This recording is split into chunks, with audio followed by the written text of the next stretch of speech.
Ano yan? Kailangan nyo talaga ng heater.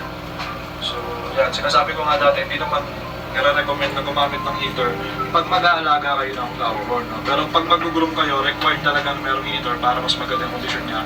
At hindi kayo mahirapan sa pag-groom at stable na yung ating temperature ng tubig. At yun, meron pa tayong extra na ginagamit din. No? Gumagamit tayo ng salamin pag yung mga flower natin ay takot o alam mo yun, hindi lumalapit pag nakakita ng tao lumalayo. Eh, takot sila. Pero wala naman silang sakit. So yun, nilalagyan natin sila ng mirror. Meron tayong ganyan, mga Toblerone mirror. Para tumapang sila, no, dahil makikita nila yung sarili nila dyan. Tapos, ayun, magiging agresibo sila dyan. Kung wala naman kayong Toblerone mirror, pwede naman kayong pupili ng salamin lang. Tapos idikit nyo lang sa labas.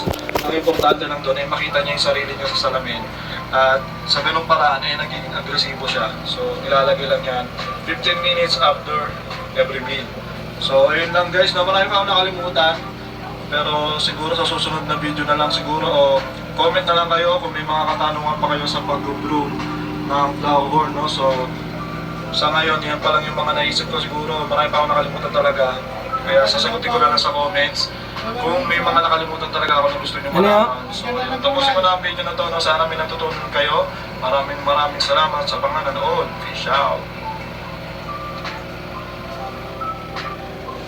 Shoutout po kay TJ Turno, kay Mike Hebron at kay JR Ornamental Fish Keeper.